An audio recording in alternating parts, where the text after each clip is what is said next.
I'm not going to tell Andy's story because I think it's one of the best stories that we have. And I'm just honored to be in business now with this guy who really puts his priorities straight. And I always joke, if anyone has a time management problem or they can't get to everything, I'm like, it's because you got too many kids. He has 4 kids. So I'm like, that's the problem right there. You got to lock them down for a period of time. So, like I said, I have a lot of love and respect for Andy and his wife Ellen and the work that they're doing in their family, in their faith, and in business. So if you all would just give Andy Mulholland a big round of applause.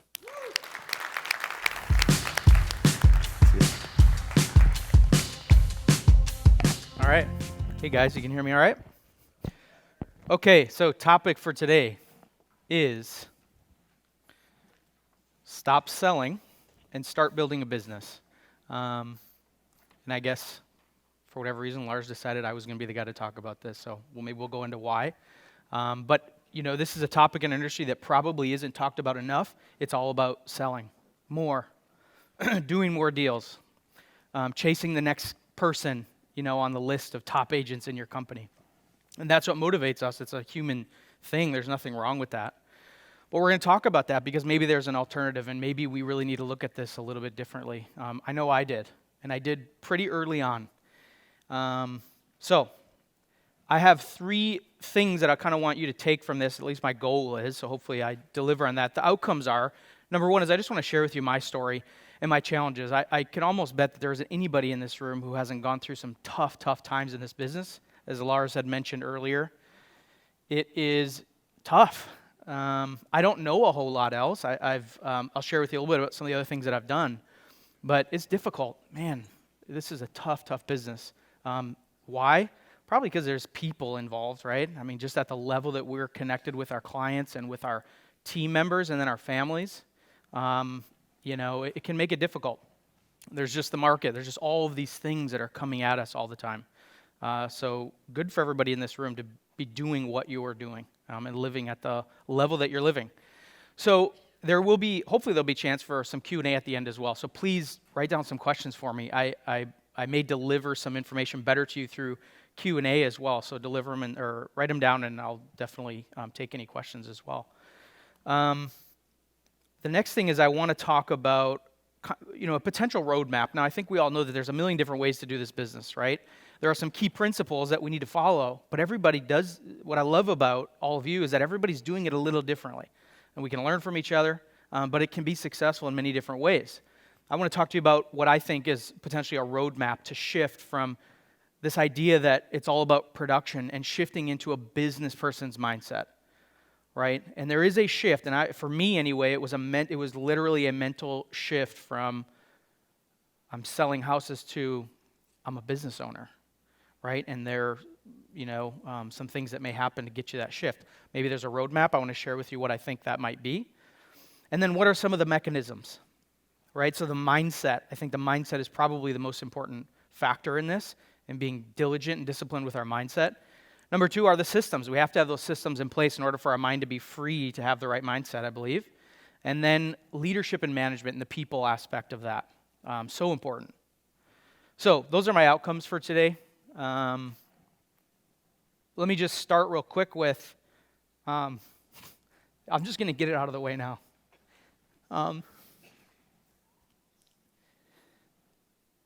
The mindset.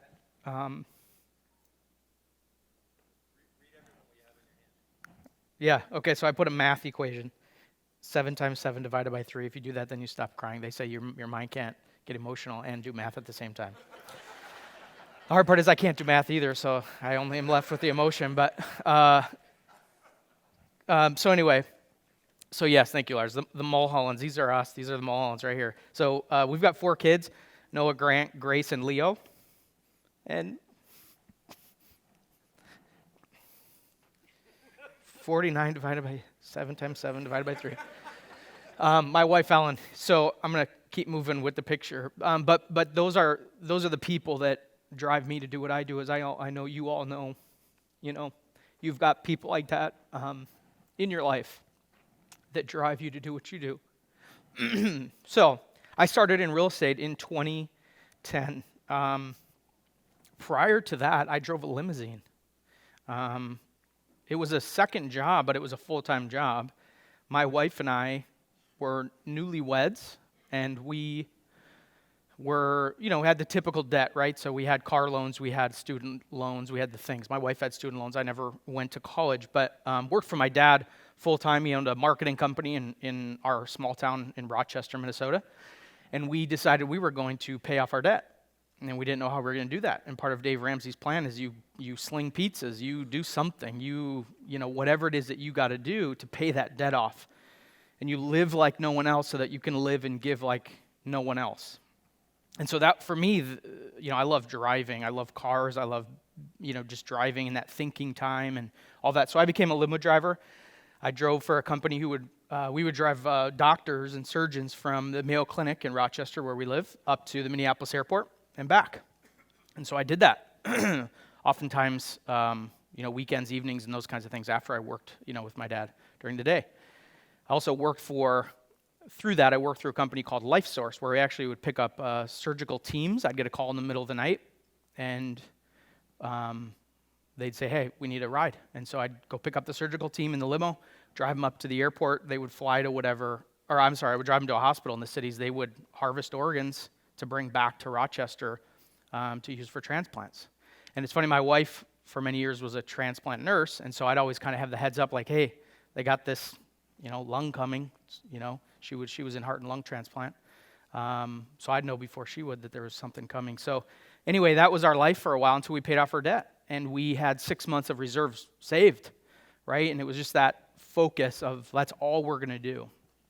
And we did it.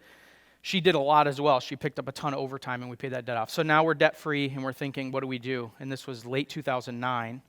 And I decided, let's do real estate. It was time for me to do my own thing. So I got out of my dad's business and got my license and started. Had no idea what to do.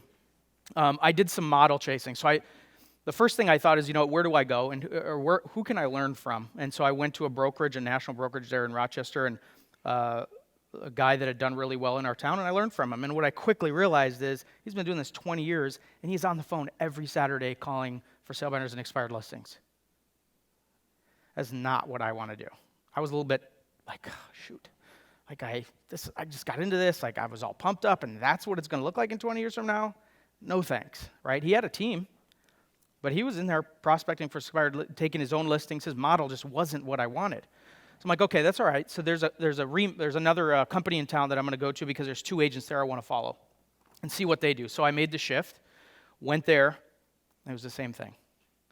Right? In fact, one of the gals that I went there to kind of chase, I was friends with her son in high school, and one time he broke down to me and said, I never see my mom and my parents. I don't see them, right? His parents were divorced. She hooked up with one of the other guys in the office. She worked all the time. It was just gross to me. Like I didn't even want to get involved in that lifestyle of work, even if it meant I could have the level of success that she had. And I made that distinction in my mind at that moment. This is not what I'm going to do. The problem was I didn't know what to do.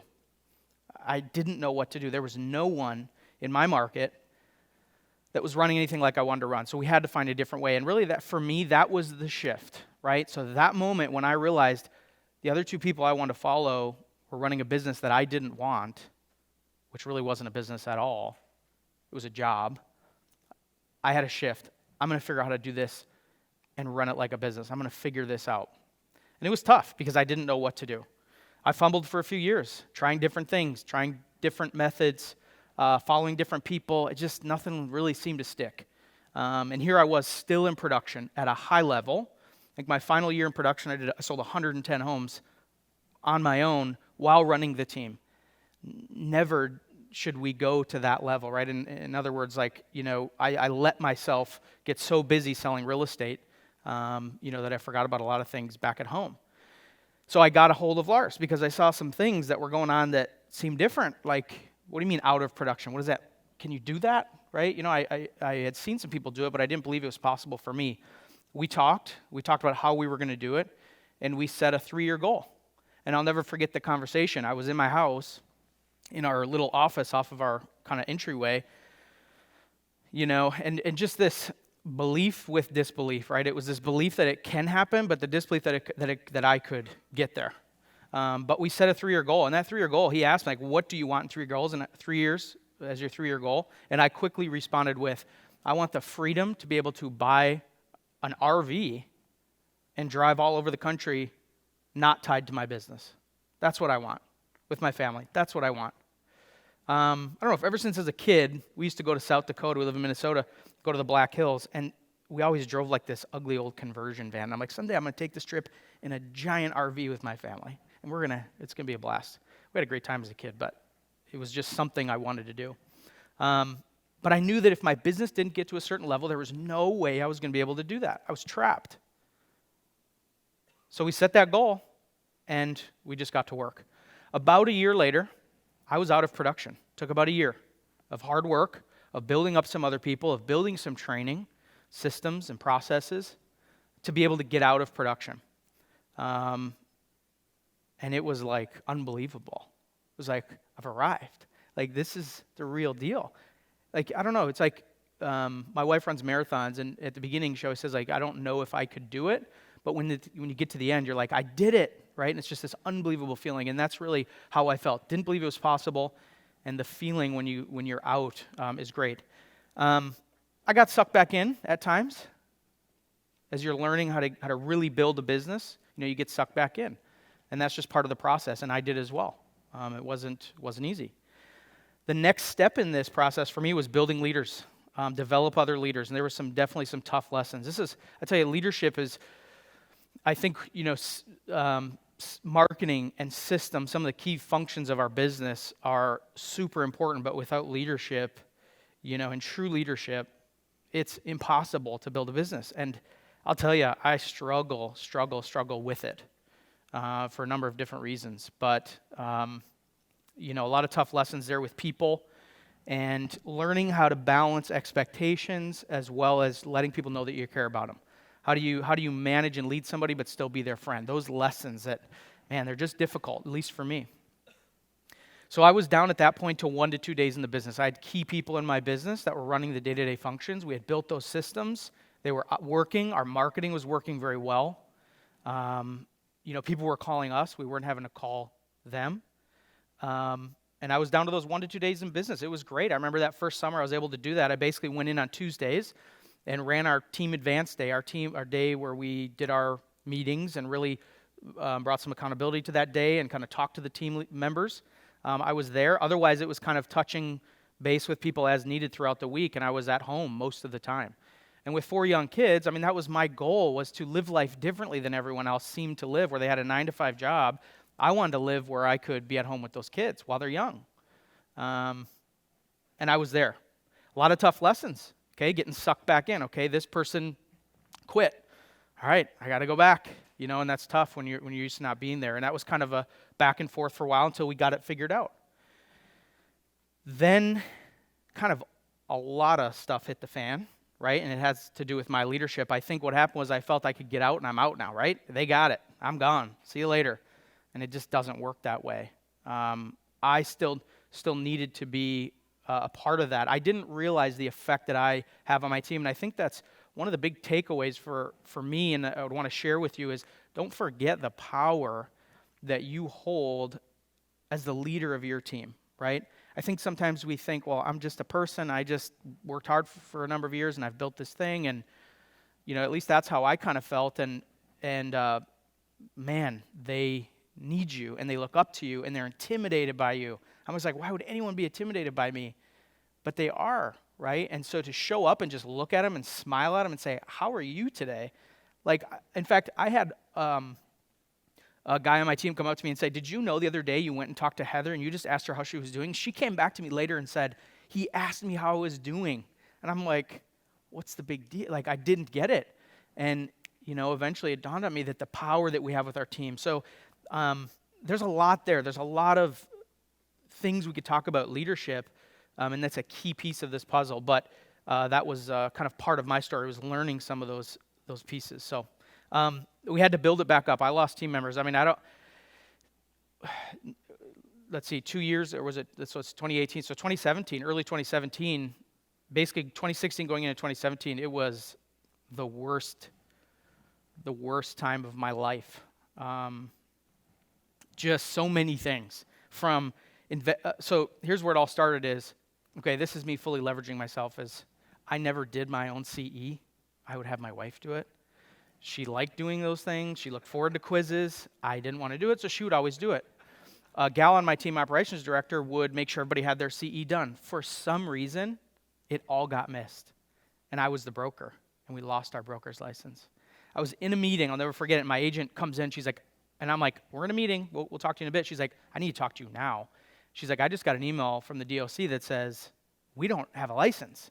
So I dropped everything. We figured it out. Turns out, because I missed 2 hours of CE, they revoked our license. I have 15 people on my team, all dependent on me to help them sell real estate, and none of them can practice real estate. Because if the broker's license isn't active, all of their licenses are inactive. And sure, of course, because it's the government, it's very difficult to just snap a finger and get it reactivated. You can't just call up. I'm like, can I just pay some extra? What do we got to do? No, you got to do this. It takes 7 to 10 business days. Then we got to process. I'm just like, oh my gosh, like what am I going to do? We worked through it, but in the meantime, so now I have agents. We talked, not to get into the details, we talked to the DOC. They said, tell you what, you need to serve your clients. Go ahead and just show some houses, but just know that you could get reported. My aunt of a family member who's in real estate in my market, uber competitive, maybe has something out against my dad, I'm not sure, reports us to the DOC for showing her listing because she knew we were unlicensed. So now I'm under DOC investigation for this, and I'm dealing with that. They're calling me into it was a nightmare. One nice thing happened, the local paper decided to do a story on me. A friend of mine recommended to them that they do a story on me. They decided to do it. It was great, this nice publication. Another broker in town sent a letter to all the brokers that said, hey, Andy doesn't advertise in the newspaper, and they did this article on them. We should all write to the newspaper and say we're going to pull our advertising if they don't retract that article. And I got a copy of the letter. And so the whole city, and we're in a small market, was attacking us to try to shut us down. Then I had 5 team members leave all in one day. Like, this is the reality of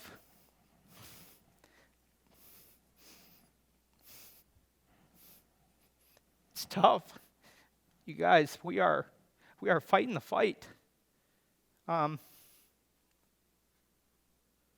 It's not about the money. It's not about those things. For me, I knew I'd let my team down. Not just about the CE, but in leadership and just caring about them at a level that they would want a leader to care about them. Man, that about broke me. I will never forget a moment in our home. I was alone, and my wife was working out, and I called the gym, and I said, send Ellen home. I need Ellen right now. And she came home, and I was on our stairs, and I was just broken down because of all the people that I had let down. This is real estate, right? It's not about houses. This is the ability that we have to change lives, and I felt I had let a lot of people down. That's the responsibility that we wear on our shoulders. It's a great responsibility. And since then, building back up our team and watching people grow and watching people hit the levels of success that they wanted, and since then, having people reach out saying, hey, like, you've changed my life.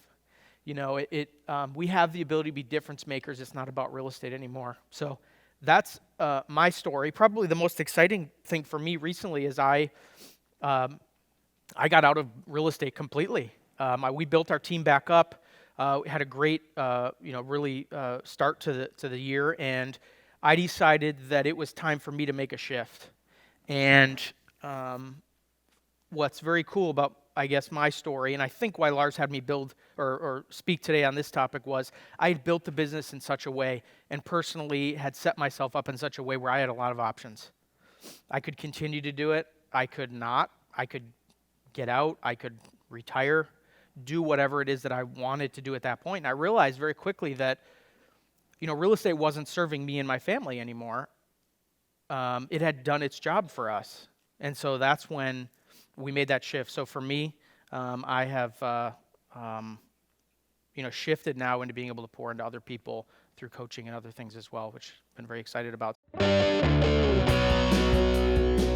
Thanks for listening to the Business Freedom Podcast. If you're getting value from the podcast, would you please leave us a 5-star review and share it with others who might benefit from the content I'm sharing? And if you're ready to scale your real estate business sustainably and profitably, there are a couple options for you. If you're doing under $500,000 in annual GCI, our Business Foundations program is for you. Head over to getbusinessfoundations.com. That's getbusinessfoundations.com. and learn how you can make the shift from overwhelmed real estate agent to true business owner. If you're doing more than $500,000 in annual team GCI, there's our graduate program designed for top producers and team leaders who want to grow their team and scale their business. If that's you, go to realestatebschool.com and apply for a free business growth strategy session. No matter where you are in your business growth journey, we have the tools, systems, strategies, training, and coaching to get you where you want to be. Remember, only you can create your future. So take action now.